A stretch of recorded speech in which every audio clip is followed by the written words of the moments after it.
Hi, I'm Anita Martin, And I'm Shannon Foster. and we're here to talk about the investment in training today. And since Shannon's background has been in training and development, and she has so many years of experience, I really wanted to kind of pick her brain today and give you some insights into the important in the investment in training. So, first off, Shannon, tell me how you see the investment in training working in an organization, and how do you invest in training?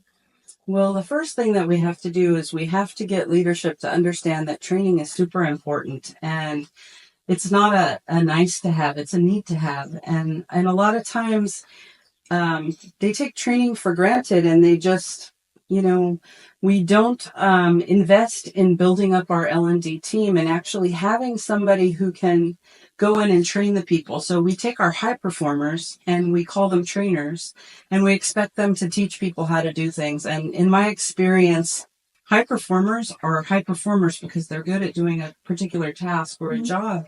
But when we change that and we turn them into a trainer, sometimes it's a disaster just waiting to happen, because I have had situations where people have come to me as an HR person and say, this person is training me, and they're rolling my eyes every time I ask them a question, or they're telling me, I already told you. And what does that do? It breaks down the esteem of the employee, and then they don't want to ask questions, and then they do a bad job. So we as leaders have to reach out to our management team and let them know that training is vital, and we have to invest in that. And yes, they might be off the phones for an hour, and they might be away from productivity for an hour or two or three or 10, depending on what the situation is. But that time is going to pay you back tenfold, because a well-trained employee is going to be a productive employee. And that's what it's all about. And training is taken for granted. It's not listed as a high importance topic a lot of the times. I mean, not all the time. I mean, there are some places that have great training programs, but we really have to invest in teaching people the proper way. And that starts with training your trainers and making sure they're actual trainers and not just high performers. You brought up a good point about training the trainers, and we take our high potential employees and we just throw them in as trainers, assuming they know what to do. When you're looking at the workforce and you're looking at your high potential people, how do you determine if they're going to be a good trainer? Well, the first thing I would do is maybe have them sit and train somebody and observe how that goes. Mhm. Or, at Martin and Foster Consulting, I mean, we're all about training trainers, and our Train the Trainer program is one of the ways that I would totally recommend that companies go about getting people trained to be trainers. And you have to have someone like myself who would analyze these people and determine, are they really a good fit as a trainer? Because there's some people that just plain are not trainers. They're not meant to be trainers. And you have to be honest with that high performer and ask them, does training interest you? Is this something you would like to do?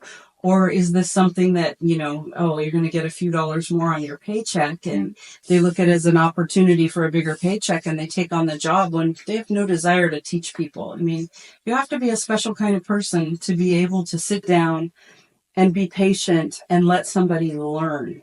And, there's so many ways that people can learn. And like one of my top tips for people when I'm teaching them how to be trainers is ask the person that you're training, what is your learning style? Because if you don't ask them what their learning style is, and you just talk, and they're not someone who can just listen and absorb, and I'm more hands-on.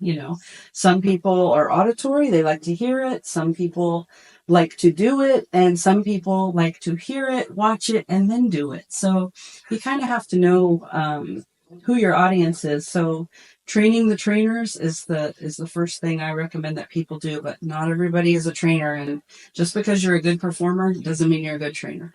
We've seen that in action. Big time. We've seen that in action. Thank you so much for joining us today. It was a great discussion. Maybe gives you a few ideas about when you're thinking about investing in your training program and investing in your trainers. Where do you start? Don't hesitate to reach out to us at Martin and Foster. We've got expertise in there. So we'll talk to you next time.